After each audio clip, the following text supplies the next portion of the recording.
Hello student, आप सभी का हमारे YouTube channel pioneer Vinod education में वेलकम है। आज मैं आप लोगों के सामने 10वीं कक्षा का लाइफ साइंस का सजेशन लाया हूं कि 2024 में लाइफ साइंस में आपके लिए क्या इम्पोर्टेंस क्वेश्चन है 5 नंबर का। तो सबसे पहले मैं चित्र बता देना चाहता हूँ। एक 5 नंबर का 6 क्वेश्चन देता है, उसमें से एक चित्र भी बनाना रहता है। तो अधिक चांस है कि न्यूरॉन आएगा इस साल 2024 में। न्यूरॉन नहीं आएगा तब आपको प्रतिवर्ती क्रिया आएगा। अधिक चांस है कि ये दोनों में चित्र में से एक आ जाएगा। कि कोई मेटाफेज और यूकैरियोटिक कोशिका देखना चाहता है तो देख सकता है। अब मैं आ रहा हूँ क्रम विकास एवं अनुकूलन चैप्टर पर। सबसे पहले क्रम विकास और अनुकूलन किसे कहते हैं और इसका क्या महत्व है और दोनों के बीच में क्या संबंध है। सबसे पहले एक क्वेश्चन से याद करेंगे, उसके बाद घोड़ा का जीवाश्म क्रम विकास में किस प्रकार सहायक है। 2024 के लिए बहुत इंपॉर्टेंट क्वेश्चन है। इसके अलावा ऊँट, चिंपांजी, मछली, कबूतर, केकटस, सुंदरी में अनुकूलन की क्या विशेषताएं हैं। आपको एग्जाम में इस तरह नहीं देगा कि कबूतर में अनुकूलन की विशेषताएं लिखिए, आपको नाम दे देगा। जैसे कबूतर का पूछा था, कबूतर में वायु कोश अनुकूलन में किस प्रकार सहायक है। जो अनुकूलन का विशेषता का हेडिंग है उसमें से नाम दे देता है। डायरेक्ट क्वेश्चंस आप याद कीजिएगा, उस हिसाब से लाइफ साइंस में नहीं पूछता है। नेक्स्ट टॉपिक है समझात अंग और असमझात अंग। समझात अंग को इंग्लिश में होमोलोजस ऑर्गन और असमझात अंग को एनालोजस ऑर्गन कहते हैं। असमझात अंग को असंवृति अंग भी कहते हैं। हिंदी नाम अलग अलग है, आप लोग देख लीजिएगा किसे कहते हैं और दोनों के बीच अंतर और दोनों क्रम विकास में किस प्रकार सहायक है। इसके अलावा अवशेषी अंग, उसके बाद मधुमक्खी में वाइगल नाच या नृत्य, उसके बाद मिलर तथा यूरो के प्रयोग से मिले परमाणु। उसके बाद आप लोग लेमार्क और डार्विन का ये जो सिद्धांत है देख लीजिएगा, आपको कहीं ना कहीं जरूर फायदा होगा। ऑब्जेक्टिव में भी पूछ सकता है कि उपार्जित लक्षणों की वंशागति किसका सिद्धांत है, तो लेमार्क का। अंगों का उपयोग एवं अनुपयोग लेमार्क का। लेमार्क का 3 सिद्धांत है। अधिकतर आपको पूछेगा तो आप आंसर डार्विन ही लिखिएगा, ये दोनों छोड़कर। डार्विन का कौन कौन है, प्राकृतिक चुनाव है, योग्यतम की अतिजीविता है, अस्तित्व के लिए संघर्ष है, अत्यधिक संतान उत्पत्ति और नए जातियों की उत्पत्ति। लेमार्क और डार्विन के सिद्धांत के बीच में तुलना भी देखना चाहते हैं तो देख सकते हैं। उसके बाद से हृदय का तुलनात्मक अध्ययन और पक्षियों एवं उभयचर प्राणियों के हृदय में अंतर। ये तो आपको चैप्टर 4 से देखिए। 10वीं कक्षा में आपको 12वीं कक्षा जैसा नहीं है कि आपको यही क्वेश्चन आएगा। 12वीं कक्षा में आर्ट्स में क्या है कि यही क्वेश्चन आता है। मैं 12वीं कक्षा में जो लोग साइंस लेकर पढ़ते हैं आप उनसे पूछिए कॉमन क्वेश्चन आता है तो वो लोग बोलेगा नहीं।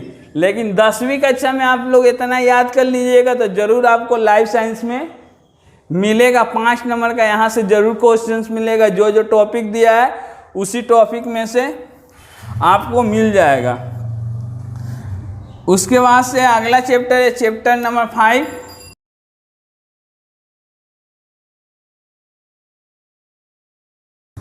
चैप्टर 5 से आप लोग जैव विविधता किसे कहते हैं और जैव विविधता का क्या महत्व है और जैव विविधता के नष्ट या ह्रास होने या विलुप्त होने के क्या कारण है। जैव विविधता किसे कहते हैं, जैव विविधता का क्या महत्व है, जैव विविधता के नष्ट या ह्रास होने के कारण।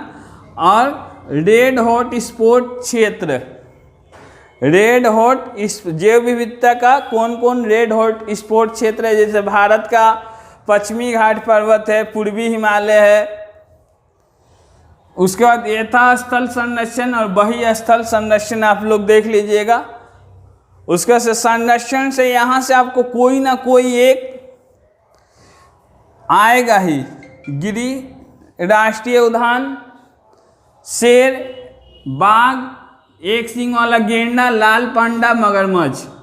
अभी तक आपका जो प्रीवियस ईयर्स का एग्जाम हुआ है उसमें शेर और गेंडा ही आया है, तो अधिक चांस है कि यही दोनों में से आएगा। लेकिन ये तीनों भी आप लोग देख लीजिएगा कि तीनों का संरक्षण किस प्रकार किया जाएगा। और इसके अलावा ऑब्जेक्टिव में आप लोग बाघ परियोजना कब लागू हुआ, शेर परियोजना कब लागू हुआ, ये सब आपको, गेंडा परियोजना कब लागू हुआ, एक सींग वाला गेंडा कहाँ पाया जाता है, तो असम में पाया जाता है, आप देख लीजिएगा। उसके बाद से अरे प्रदूषण से एक क्वेश्चन जरूर रहेगा, 5 नंबर का टोटल नहीं रहेगा। अब लाइफ साइंस में भी क्या कर दिया, 3+2 रहेगा।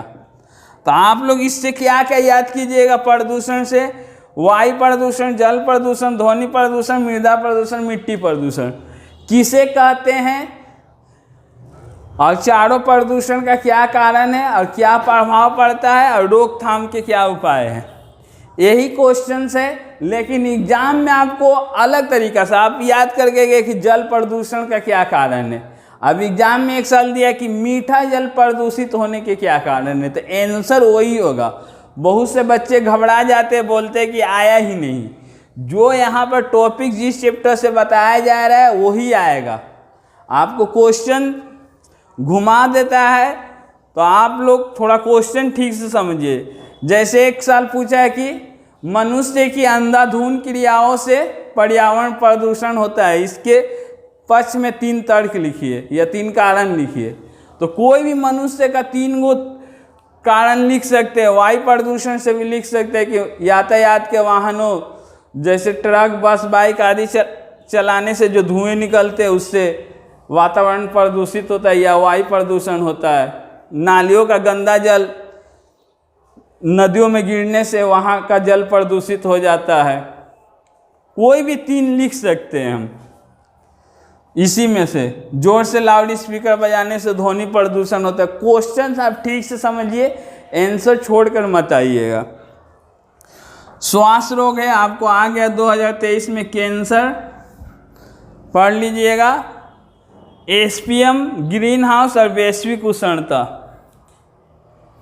वैश्विक उष्णता किसे कहते हैं, इसके क्या कारण है, और एसपीएम और ग्रीन हाउस का स्रोत पढ़ लीजिएगा। सुंदरवन की पर्यावरणीय समस्या और नाइट्रोजन चक्र 2023 में इस चैप्टर से आ गया है। आपको यहाँ से मिल जाएगा एक संरक्षण से शेर, बाघ, गेंडा, लाल पांडा और मगरमच्छ, और जैव विविधता से मिलेगा और प्रदूषण से भी मिलेगा। 5 नंबर का ही लिखना में 3+2 करके 2 क्वेश्चंस रहता है।